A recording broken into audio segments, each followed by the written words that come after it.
Hello, wise women, and everybody else who receives my newsletter.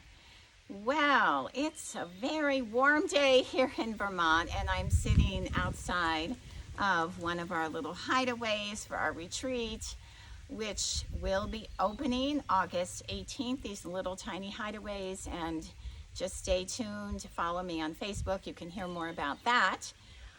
But in this video today, I want to talk about this tiny little book I have, the 7 Spiritual Laws of Success.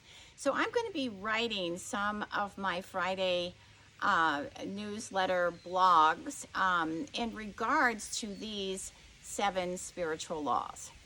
But today, I just want to make a reference because I want to say it's really significant in my life, this particular passage, and I think it's going to be significant in others' lives, especially if you're going through grief, you've lost somebody, you've lost maybe something very important in your life.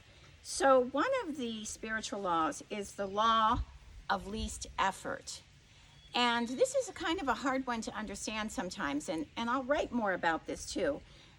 But essentially, it's looking at the universe's energy. Now, whether that is a religious belief that you have in some kind of a God that you believe in, but let's just say universal energy, and how some things are not always in our control.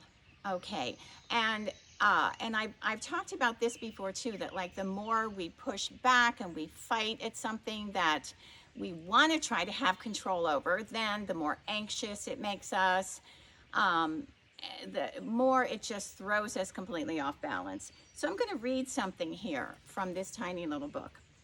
The first thing is to accept people, situations, and events as they are, not as you wish they were in the moment.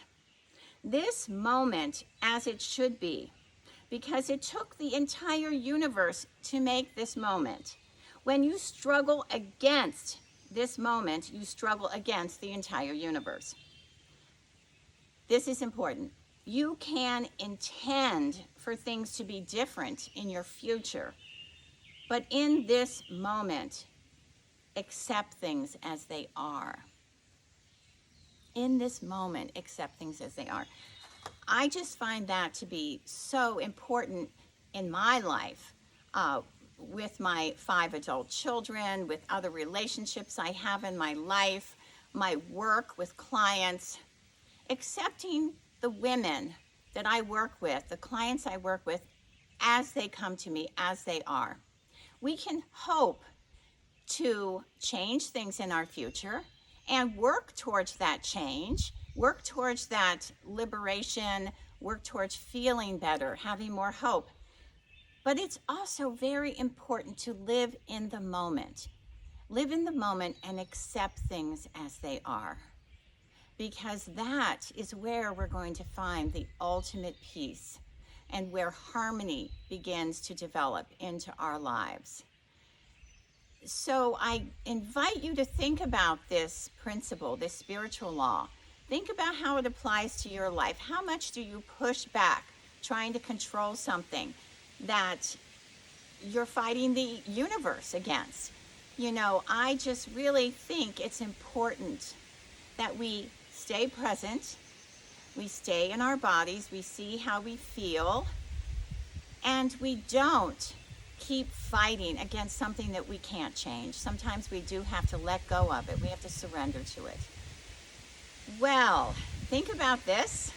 As always, I want to thank you for following me and reading my newsletters. You'll hear more about our retreat and how to rent a couple of nights, maybe in one of these little hideaways in Vermont.